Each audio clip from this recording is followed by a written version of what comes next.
All right, guys, good morning. You might notice something's a little bit different because I'm here preaching this morning. Jonathan is out of town, so I'm filling in for him. But I'm going to keep on going through the series of Elijah. And I'm excited about it because, I don't know, I don't get that many opportunities to preach, but when I do, it's a little bit nerve-wracking, but it's exciting all at the same time. So you get to be my audience this morning, which is different than my normal audience, because normally I've got the kindergarten through third graders, and they don't sit still very much, and they're constantly getting up, asking me to go to the bathroom, and just all up in my face while I'm trying to do a lesson. So if you guys need to go to the bathroom, you're more than welcome. Just head on out the doors. You don't need to ask for permission. You can raise your hand. I might call on you. I don't know if that's how you want to go this morning. I'm okay with it. So we're in Elijah, and I wanted to start out by asking you guys, have you guys ever had any of those prayers as a kid that you had to memorize? Potentially some of the rhymey prayers. I grew up in a Catholic church up until second grade, and they were really good at getting you to memorize specific prayers there in the Catholic church, like the Lord's Prayer and Hail Marys and tons of others that I have somewhere in the deep recesses of my brain because they were drilled into me every Sunday morning. Well, those ones were good, but the ones that I liked were the nice, fun ones that rhymed. I've got two examples to share with you this morning. One of them is one, I don't know if you know it, but I've got it on the screen here. God is great, God is good, let us thank him for our food. By his hands we all are fed, give us, Lord, our daily bread. Any of you guys memorize that as kids? All right, it's a good one. And that's like a prayer before a meal, a grace that a kid can lead, just something that's succinct, that they can memorize, that they can spit out, and it's got some good, nice connotations. Well, there was another prayer that I remember memorizing as a kid, and it kind of gave me the heebie-jeebies. It was one that I didn't like very much, and I wonder if you guys have heard this one as well. This one was one that you prayed particularly at nighttime. All right, and the version that I memorized was this one. Now I lay me down to sleep, I give the Lord my soul to keep. If I should die before I wake, I give the Lord my soul to take. Keep me safe throughout the night and wake me with the morning light. Now, as a kindergartner, first grade, this one kind of weirded me out a little bit because as I was learning it and praying it, it has to deal with giving up my soul twice. And I was a little bit uneasy with the context of giving God permission to kill me every night before I went to bed. And it never sat well with me, and so I kind of avoided this one. I'd gloss over this whenever we'd practice it in church, but just because it kind of gave me a weird feeling about it. But, I mean, there's truth in there, and the idea of we want God to be able to take our souls, to be a protector of us, because we want to offer everything that we have up to him, and he's the one that gave us life in the beginning. So I get the overall idea, but as a child, it was just weird for me, and I didn't like it. And the reason that I wanted to draw some attention to that particular prayer that weirded me out as a kid is because we're going to see Elijah praying a prayer that's kind of similar to it. Elijah prays a prayer that has to deal with death, and it's one that might kind of weird you out. And I kind of just want to jump right into our text. If you guys want to follow along with me, we're going to be going through 1 Kings 19 this morning, verse 1 through 18. And in the Black Pew Bibles, it's on page 301, I believe. All right, so we're going to be going through this morning, and if you guys don't want to follow along in your Bibles, that's okay. The verses will be up on the screens. But we're going to be going through it, and this opening prayer is one that Elijah is praying. And so for the last couple of weeks, we've seen some different stories, some different heroic feats that Elijah's been able to perform. And I want to open up with this prayer because it seems so contrary to the Elijah that we know. 1 Kings 19, I just want to highlight verse 4 to begin with. 1 Kings 19:4 says, he asked, and this is him in a prayer, he asked that he might die, saying, it is enough now, O Lord, take away my life, for I am no better than my fathers. It's a very dark prayer. It's a prayer where Elijah is saying, God, I'm done. I'm finished. I don't want any more. Take my life. Just to be done with it. And it makes you wonder, is this the same Elijah that we've heard all of these awesome stories about? Because Elijah is this man who's seen miracle after miracle. He's played a part in them. It began whenever he goes out into the wilderness during a time of drought. And in the previous sermons that we've listened to, Jonathan told us about how the ravens were able to feed him, provide for him food and water while he was there in the wilderness. There's also a story where he happens upon a widow and her son, and they're very close to dying. They've just got a small amount of food left that she plans on making her last meal with. And Elijah says, make him some bread and bring him some water. And God is able to multiply this meal so that it doesn't run dry, so that it keeps replenishing itself. And then that son fell ill and died, and Elijah's able to pray for him and bring him back to life. And then after that, we've got the sermon that we went into last week with Elijah on Mount Carmel with 400 prophets of Baal that he is able to defeat with the power of God, something that all of these other people couldn't do. And God comes through in such miraculous and amazing ways time after time in Elijah's life. But here, we find Elijah praying to die, saying that he's done. And in my mind, by all accounts, Elijah should kind of be on top of the world. He should be happy and excited with everything that God's done for him. But it can be a very short distance from the top of the mountain, top of Mount Carmel where he was the week prior, to the Valley of Depression. It can be a very short journey, and he's kind of gone through that here in this one chapter. Now, in 1 Kings 19, 1 through 4, I want to read it, and we're going to get some context as to where we are now with Elijah, what happens right after that Mount Carmel showdown. So 1 Kings 19, 1 through 4 says this: Ahab told Jezebel all that Elijah had done, and how he had killed all the prophets with the sword. Then Jezebel sent a messenger to Elijah, saying, so may the gods do to me and more also, if I do not make your life as the life of one of them by this time tomorrow. Then he was afraid, and he arose and ran for his life and came to Beersheba, which belongs to Judah. And there he left his servant. But he himself went a day's journey into the wilderness and came and sat down under a broom tree. And he asked that he might die, saying, it is enough now, O Lord. Take my life, for I am no better than my father's. So here we are at the beginning of chapter 19. King Ahab has just returned from the defeat at Mount Carmel. He comes and he's talking to his wife Jezebel. And Jezebel no doubt notices that as he comes home, he's got a defeated look on his face, and the 400 prophets that he left with did not come home with him. So I'm sure she's questioning that. And Ahab tells her about the defeat and what Elijah did and how God was able to cause the sacrifice to erupt in fire, and something that they and the prophets of Baal couldn't do. And Jezebel is not very happy about this. She vows to make sure that Elijah is dead by this time tomorrow.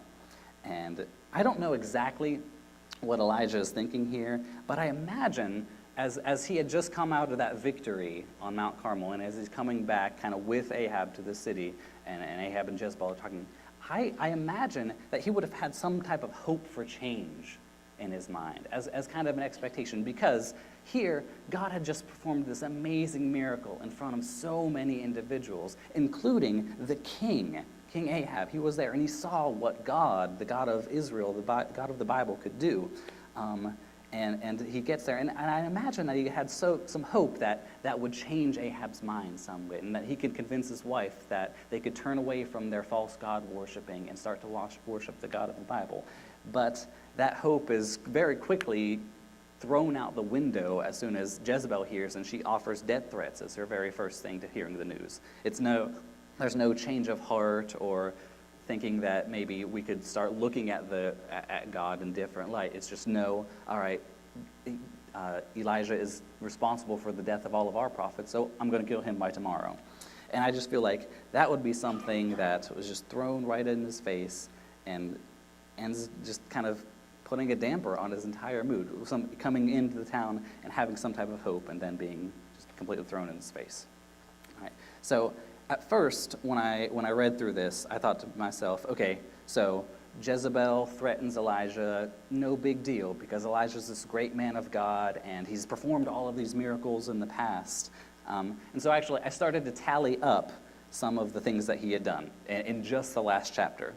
So in just the last chapter, we see Elijah, he's he confronts the king of Israel personally, which was not a very easy thing to do, and this king's responsible for some bad happening. So he does that. He stands up against 450 prophets. He goes up and down Mount Sinai at least, not Mount Sinai. He goes up and down the mountain at least twice. He stands in front of the prophets. He rebuilds an altar himself out of 12 very, very large stones. He sacrifices a bull himself, which requires the killing, the butchering, the preparing, and the putting of it all on the altar.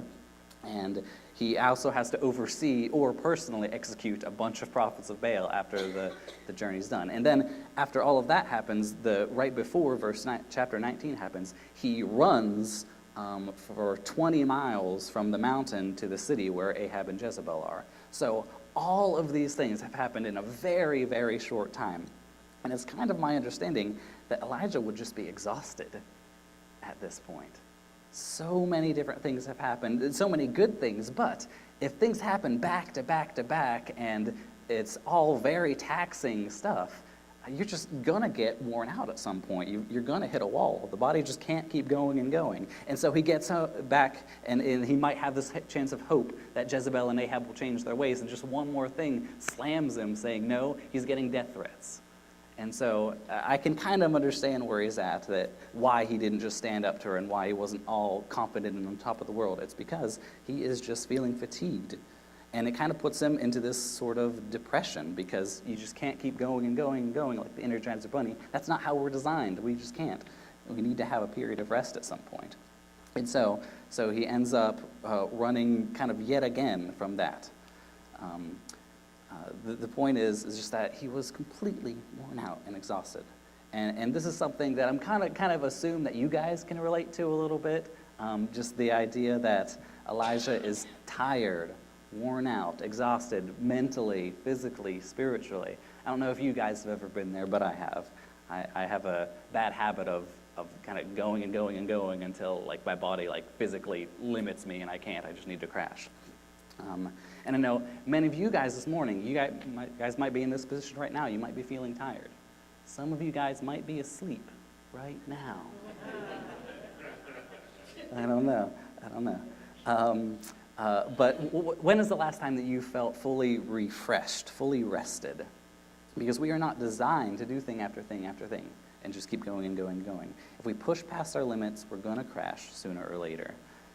And it can also be more than just a feeling of fatigue, feeling of tiredness. This can lead into an area of depression, which I think is where we're finding Elijah, where he's kind of going deeper and deeper. He runs away from the threats of Jezebel, and he even leaves his servant behind and travels off into the wilderness by himself, crawls underneath a broom tree, a broom bush, which is, he's in the, when we say he went off into the wilderness, we're picturing a desert here. So he's just off in the desert. It's hot. There's nothing really around. He's finding shade under one of the small desert bush trees that he can. And he says this prayer to God, God, take away my life. Just let me die. Now, I don't think that he meant that exactly. But the thing is that that's what he said. That's what he prayed. If he really wanted to die, then really all that he had to do is wait there in Jezreel for Jezebel or one of her men to come and kill him. He didn't have to run away and then travel even further into the wilderness by himself, crawling through the desert under a bush. He could have just stayed and died. So we kind of know that wasn't his real intent, but that's the prayer that he lifted up to God because of the depression that he was in, because of how down he was feeling. Now, I don't think that request is something that he really wants, but it is something that he prays to God for. And I kind of view it as just this desperate prayer that he says because he's run out of energy, he's tired, he said he wants the easy way out. He's kind of spent at this point with doing all of these things for God because he's just so exhausted. Now, to me, it's interesting that this is an example of prayer in the Bible that doesn't get answered, specifically. This is a prayer that God doesn't grant. It's a prayer where a man asks for something and God says no. He's going to do something else. And additionally, not only does God not kill him here in the wilderness, but throughout the Bible there are two men that the Bible describes as not dying physically, not dying a physical life. The first one is Enoch, earlier in the Old Testament, and the second one is Elijah. If we got to see the end of Elijah is over there in 2 Kings. God takes him home in a chariot of fire. So not only does God not answer his requests about kill me now, but Elijah never actually dies. It's just this situation that reminds me and makes me question and think, like, how many times have you ever prayed something and God didn't answer you the way that you wanted it? Now, I appreciate stories in the Bible like this because it lets us know that we're not alone in that area. There are some times that we might never know why God doesn't say yes to us here on earth. But when we get home in heaven, I think that we'll be able to see all the things that God has saved us from, the ultimate plan that God has in store for us. And here, Elijah prays for death. He's just wiped out and exhausted. And I don't know, maybe some of you are feeling that way, like Elijah, under the same desert bush, collapsed and exhausted and just physically fatigued and spiritually wiped out.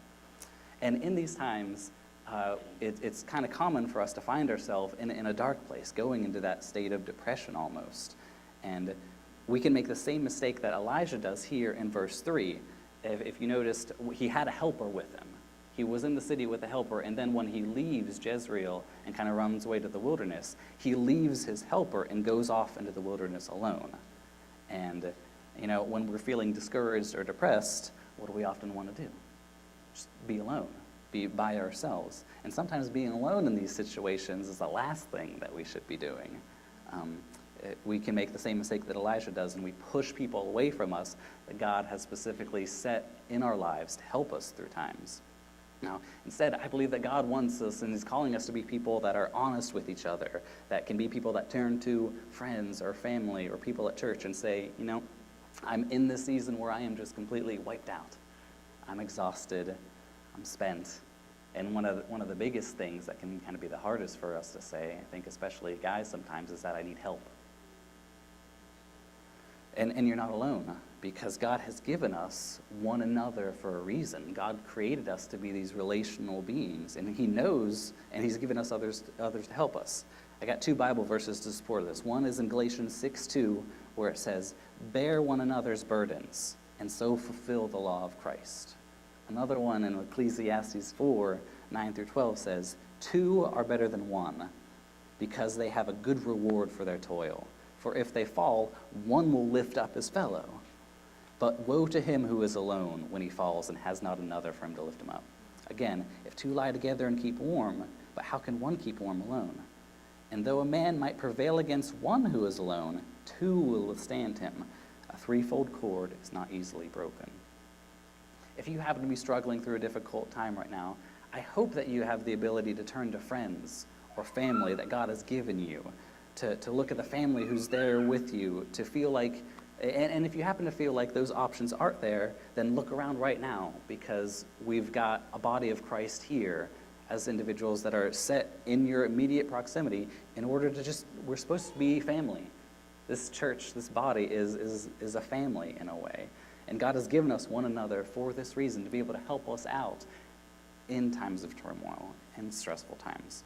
Now, one thing that I love about just being a part of church in general, or being a part of Snellville Christian Church, is that it helps me know that I'm not alone.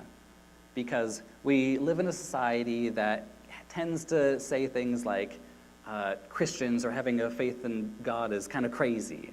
The society or the world that we live in is going to tell us that if we go to church, then we're out of touch with reality, or faith is not something that the world needs right now. But when we come here, we can recognize that we're not alone, that we can be surrounded by others that believe the same way that I believe. And we can offer each other strength and encouragement. And with that note and this sermon, I'm going to just put a little pause in my sermon right now for my own public service announcement. Because one thing that I think it just relates so much to this is just the idea of community that we can feel in a church. It's a little bit off topic, but it's exactly what this sermon is talking about, this idea of community, is that I wanted to talk a little bit about community groups for the time being. And I'm the preacher, and you guys have to do what I say. So, with this idea of community groups are something that our church does, and we have different groups that meet in different locations, different people's houses. Some meet here at church. And my own personal story, and this is one that I shared in one of the groups that I'm a part of. The SEC Kingdom Men is one that's been meeting throughout Thursdays throughout the summer, and there's going to continue meeting, and the SEC Kingdom Women has met as well, but I haven't been a part of that group. But at the Kingdom Men a couple weeks ago, I shared that I've been a dedicated church attender, leader, teacher my entire adult life. I went to Bible college for it. I attend at least 50 Sundays out of the year. I get 2 vacations, weekends. And that's kind of been my adult experience since college. And I go to church, and I smile, and I greet people, and I know people, and it's all very good. But for the longest time after college, before I moved here, I didn't have any real relationships with people at church. I hang out with kids all the time at church, and that's great. I love them, but they're not exactly my equals in the form of things that we can talk about or our interests. I mean, we often share a common interest for Pokemon, but beyond that, I can't always relate to these kids. And I found myself not depressed, not to the point where Elijah is here, but I didn't know what I was missing for those 3 years until I moved here, until I was part of the startup of a young adult small group here at SEC. And we've since been meeting almost every Tuesday night since we started about 2 years ago or something like that. And I'll tell you what, it's just such I tell you, I didn't know what I was missing, because the idea of having other adult relationships, people that I could one-on-one with, more than just the casual, hi, how are you on Sunday mornings, it was something that I didn't realize how much I missed or wanted or needed until I got in that situation. And now, I'm completely hooked. I love my small group. Sometimes it can be hard, sometimes it can be frustrating, sometimes it doesn't go along with my schedule, sometimes I just want to stay home and sleep, but it's just been so great to have these friends, to have a community of fellow believers that we've got to hang out with and do life with together. And along with this PSA that I'm giving you guys about community groups, it just so happens that on September 9th, we're kind of doing a fall kickoff for community groups. And the challenge for the church is giving us, and the challenge that I'm giving you, is if you're not a part of a small group already, to consider joining one for just 7 weeks. We're going to do a 7-week challenge where we're going through these characteristics of a disciple, where we're just going to talk about what it is to follow Jesus, and in a part of those groups, they're all very different. So hopefully you can find one that fits your needs. And there's just a challenge there for you, because I'm speaking from my personal experience, because I know that community is important, and I know firsthand that sometimes you just don't get that sense of belonging or community by just attending on Sunday mornings. All right, so end my PSA. Let's go back to the sermon. All right, we're going to pick up here with another mistake that Elijah made. One is that he pushed people away. He left that servant, his friend, his helper behind, and went off into the wilderness by himself. And then the second one is that he took his eyes off God. He started focusing on the bad stuff, the storms that were raging around him. When he heard the threats that Jezebel gave him, he lost sight of God in that big picture, and he started looking at her. And he was afraid of her power and her threats, and began to sink into this depression. So allow me to remind you for a second about the story that we see in Matthew 14. Just a few weeks ago, I did this one with the kids over in Kids Church, and I'll give you a little idea of the differences between how I present stories to you guys as adults and what I did with the kids. Now, you guys might get a little bit jealous. I don't want you to get jealous. But whenever I went over this story 2 weeks ago with the kids, I gave them these blue blankets that they could wave back and forth in order to create waves. And every kid in the audience got a streamer that was to represent the wind, and they got to wave it back and forth, and they got to make whooshing sounds, whoosh, whoosh, whoosh, and then wave sounds, whoosh, whoosh. But I'm not going to do that with you guys this morning. I just want you to know that's what you miss. If you ever want to attend youth worship over with me over there, that's what you get to experience. But the story is this. Peter is with his disciples, and they're in the boat. Jesus has told them to head out onto the lake. He'll catch them later. And they're in this boat, and they kind of look out onto the water horizon, and they see somebody coming towards them. And at first they're scared, and then they realize, oh, it's Jesus. And then they realize, oh man, Jesus is walking on the water. What's up with that? And Peter, he's kind of got this brave, courageous spirit about him. And he says, God, Jesus, if it is you, then call me to come out, step out of the boat and walk on the water with you. So Jesus calls him out, and Peter bravely steps one foot out on the water, and then another foot, and he starts walking on the water towards Jesus. And it's this awesome thing. And as he's doing it, he's keeping his eyes focused on Jesus. But then, a couple steps in, he starts to get distracted by the waves. This is where the kids wave the sheet up and down.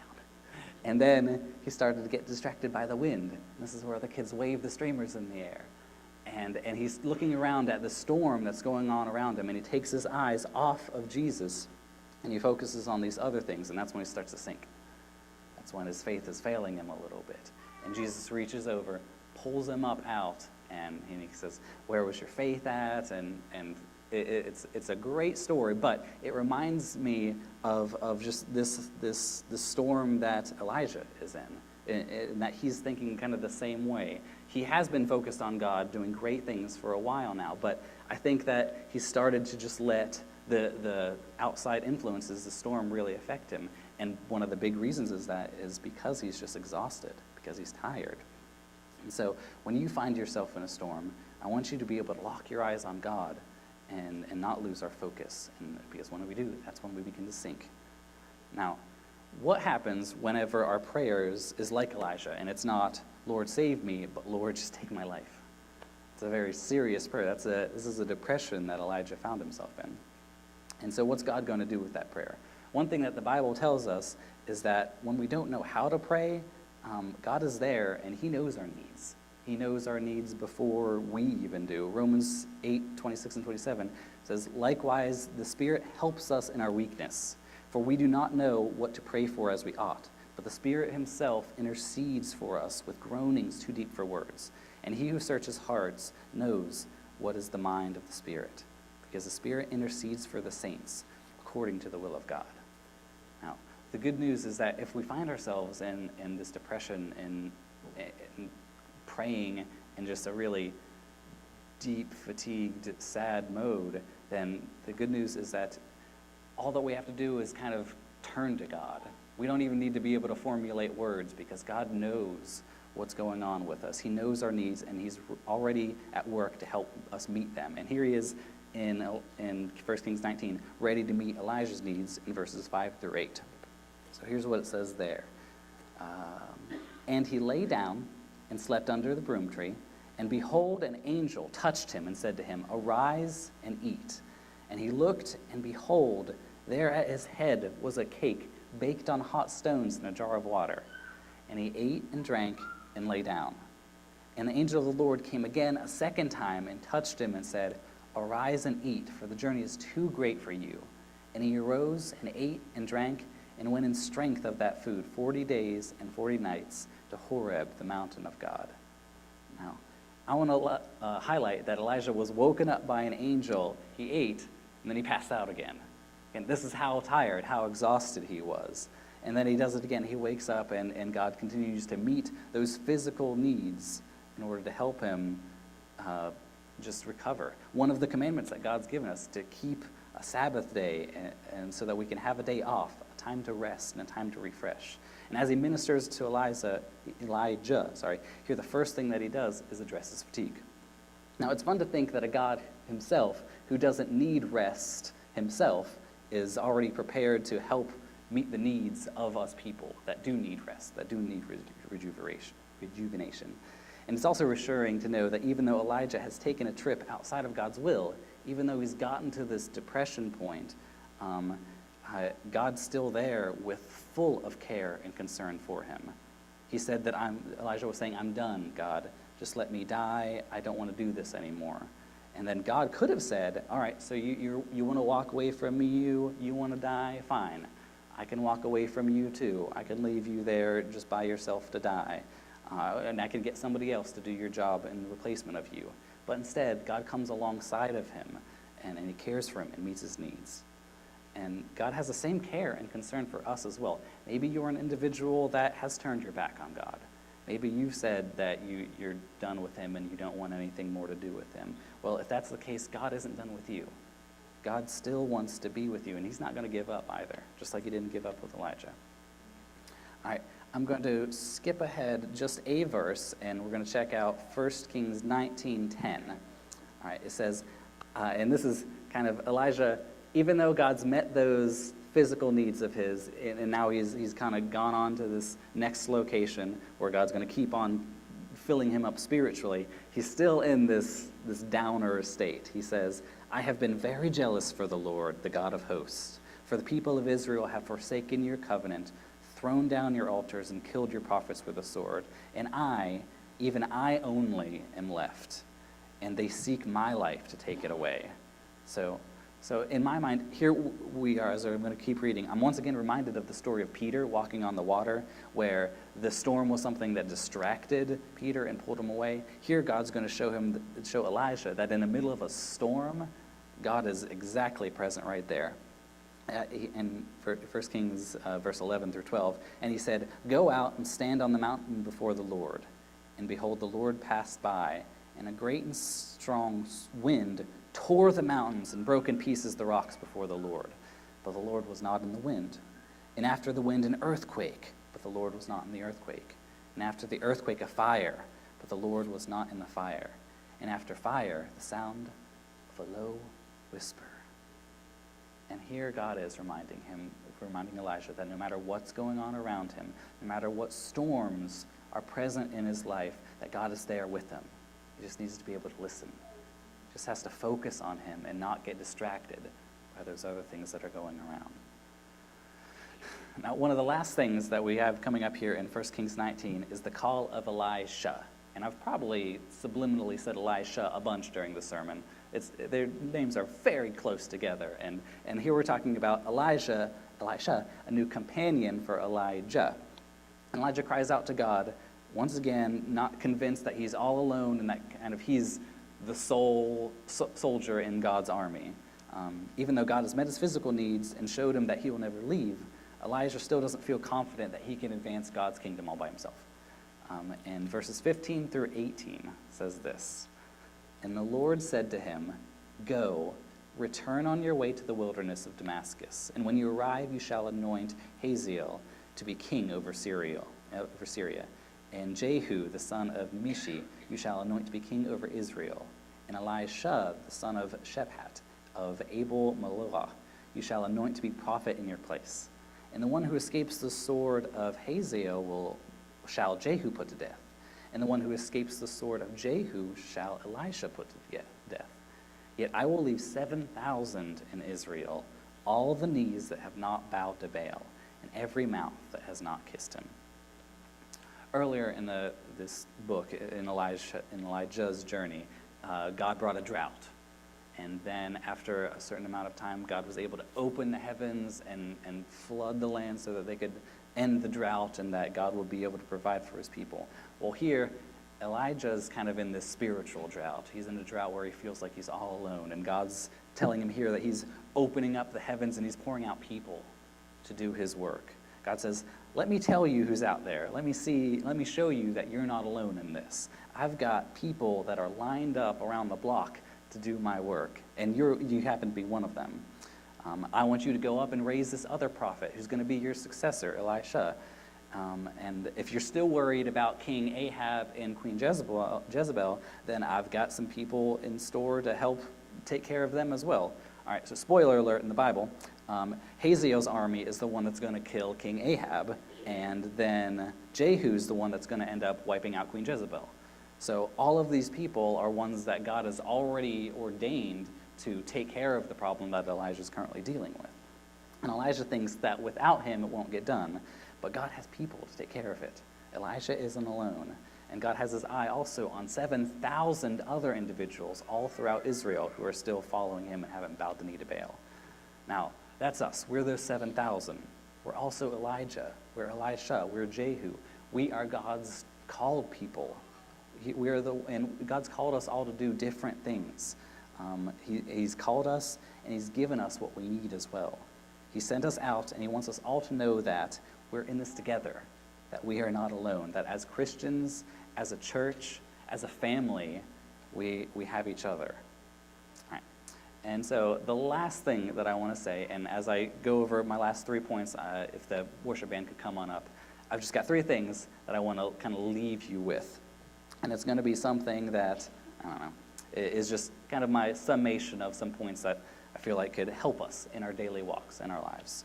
So here we go. First up, seek God. All right, so whenever I say seek God, it's the idea of keeping your focus on God, on who he is, and being able to pay attention to him. And I pray that you know what God has called you to do. Because again, he's called us all for different things. He's equipped us and missioned us all, sometimes with the same thing, but we all have our individual personalities and people that we get to minister to. Now, I pray that we can seek God, especially in the midst of those storms, whenever things happen to be going not the way we quite expected them to do. Seek God. 2, I want you to get some rest, to be able to find rest. And for me, I can be one of those workaholic people that goes and goes and goes and then kind of crashes. It's the idea of being intentional about setting aside some rest beforehand. And one of his commandments, again, is keep holy the Sabbath. Find some time throughout the week to rejuvenate yourself spiritually, to have a break, because we need it, and it's a God-ordained thing. The 3rd thing is this, to know that you're not alone. God is with you. You have friends, and you have family, and if you feel like you don't exactly have friends or family, then you've got a church body, and you've got the opportunity for community groups before you. I just want us to all know that we need to find rest, we need to seek God, and know that we're in this together, and that we're not alone. Would you guys please pray with me? God, I thank you so much for who you are, and for how you were able to minister to Elijah and help him through his depression, through a period of exhaustion, a period that he was just spent and felt like dying. God, I pray that you can be with us. Give us courage. Give us strength to keep going. Help us to find a Sabbath. Help us to find time where we can rest and be rejuvenated in you. God, help us to know that you are here, you are with us, and that as long as we can stay focused on you, then, God, you can continue to pull us through whatever storm it is that we might go through. And Lord, as always, just let us know that you're there with us, and help us to be a part of a community of believers, a community of people who believe the same thing, who are here at Snellville Christian Church, and an even greater thing, we're all part of the body of Christ around the world. God, thank you so much for who you are and how much you love us. It's in Jesus' name that I pray. Amen.